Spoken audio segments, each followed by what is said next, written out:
Hello guys, good morning. कैसे हो आप सब? आई होप सबके सब अच्छे होंगे। यार, जैसे कि आप लोगों को पता है, यूपी बोर्ड का एग्ज़ाम ख़त्म हो गया। अब मैं थोड़ा सा रिव्यू करने वाला हूँ। फिज़िक्स का पेपर और मैथ का पेपर हार्ड आया क्या?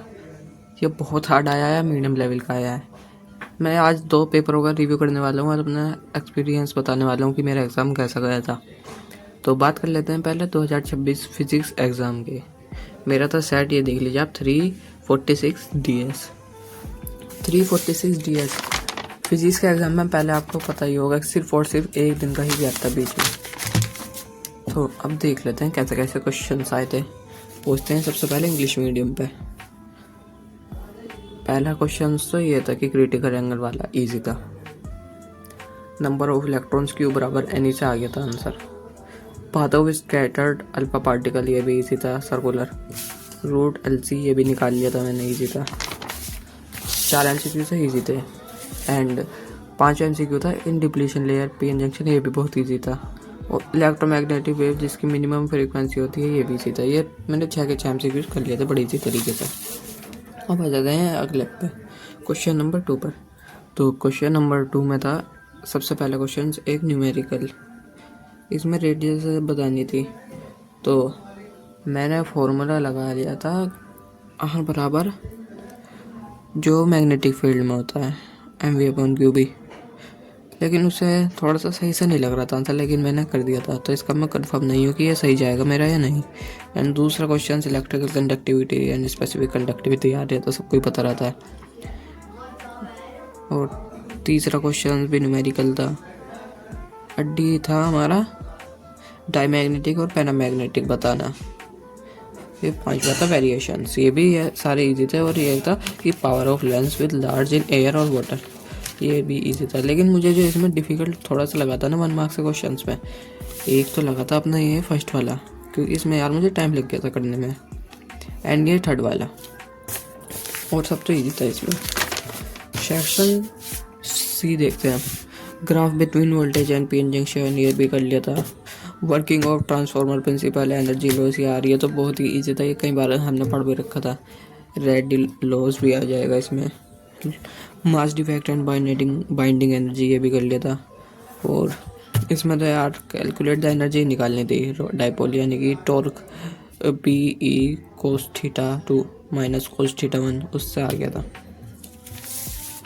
और आ जाते हैं हम सेक्शन D पर, 3 मार्क्स के क्वेश्चन पे। व्हाट आर इलेक्ट्रोमैग्नेटिक वेव्स, जिस दिन एग्ज़ाम था उसी दिन सुबह के टाइम पढ़ कर गया था इस, यार वो ही आ गया। इसका ग्राफ तो याद था मुझे, लेकिन इसकी डेफिनेशन अच्छे से याद नहीं थी, लेकिन वो भी लास्ट टाइम पे मैं कर गया था तो आ गया, मज़े आ गए थे। एंड ये भी प्रूव करने के लिए आ गया था कि रेसिस्टेंस एंड टाइम से तो उसकी न्यू रेसिस्टेंस कितनी होगी, ये भी कर लिया था क्योंकि इसकी प्रैक्टिस थी मेरी। Nuclear fission and nuclear fission, ये वे क्वेश्चन था जो मैं सुबह के टाइम रिवाइज करके गया था, मैंने पेपर से पहले पढ़ा भी नहीं था। एंड ये वाला इलेक्ट्रोमैग्नेटिक वेव्स, ये 2 क्वेश्चन तो एज इट इज़ आ गया भाई साहब, मज़े ही आ गए थे। दिया जाता है फोकल लेंथ, यार ये तो इजी ही था, इसका न्यूमेरिकल तो फॉर्मूला निकालना था 4 सेक्ट। अच्छा, ये वाला फार्मूला, ये तो बहुत ईजी था क्योंकि मैं इसे एक दिन पहले ही प्रैक्टिस करके गया था। Mu naught I1 I2 upon n times of 2r, ऐसे था कुछ। अब आ जाता है क्वेश्चन नंबर 5।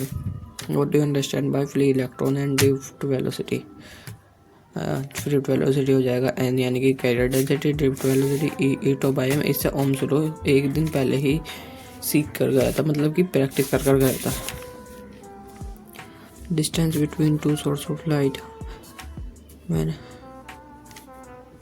ये वाला क्वेश्चन जो था B, ये तो मेरे से हो ही नहीं पाया, ये आप करके बताना है। ये B वाला है, ये देख लीजिए। Distance between any 2 sources of light is 24 centimetre. Determine where a convergent lens of focal length 9 centimetre will be placed so that the image of both sources will be formed at 1 point. यार ये तो question मेरे से होया ही नहीं। और ये आ गया था prove that electrical potential energy, यार ये तो कर ही रखा था कैपेसिटर का। और मैंने इसमें D में करा था what we mean by interference condition, destructive and constructive में ये तो कर ही रखा था। What is mutual induction, define coefficient of mutual inductance, ये भी इजी था। मतलब कि ओवरऑल जो अभी तक 5 क्वेश्चंस में आए हैं वे इजी लेवल के थे। कुछ जो लगा मुझे वो था हार्ड से, लेकिन और सारा इजी ही था। एंड क्वेश्चन इसमें आ जाते हैं हम। What is bore postulates of hydrogen atom and formula निकालना था मैं होलोस्फीयर का बाहर गोसलो की मदद से। तो मैंने तो ये वाला करा था क्योंकि ये मुझे और भी अच्छे तरीके से आता था। ये था रिटर्न वाला, ये तो नहीं प्रूव करने का, इसमें थोड़ा ज़्यादा लिखना पड़ता है, ये जल्दी हो गया था मेरा। अब आ जाते हैं क्वेश्चन 7 पे। मैंने करा था इसमें ये वाला न्यूमेरिकल्स, जिसमें इम्पीडेंस निकालना था, पावर फैक्टर निकालना था एंड फेज डिफरेंस निकालना था।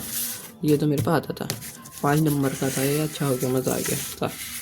एंड क्वेश्चन नंबर 8 में मैं करके गया था फुल वेव रेक्टिफाइंग अच्छी तरीके से आता था, जिसमें 2 पीएन जंक्शन बनने थे, एक ऊपर एक नीचे की तरह। पहले पीएन वाला ऊपर पॉजिटिव हो जाएगा, यहाँ पर नेगेटिव, फिर यहाँ पर पॉजिटिव, फिर यहाँ पर नेगेटिव। तो इसका करंट आउटपुट जो आता है वो पूरा ही ऐसा आता है फ्लो में। ये तो अच्छी तरीके से करके गया था मैं। एंड इसमें मैंने कराया है वो deduce the formula of parallel plate capacitor. जब पार्शियली फील्ड था तो पार्शियली फील्ड में जो था हमारा आता था वो C बराबर epsilon A by D upon epsilon A upon D minus T plus T by का। ये प्रूव करना था। सिर्फ लास्ट डे पर ही इसे एक बार और से प्रैक्टिस करके गया था, वो ही आ गया था। एंड सिर्फ फिजिक्स के पेपर में तो यही था। अब मैं आपको दिखा देता हूँ अपना केमिस्ट्री का एग्ज़ाम कैसा गया था।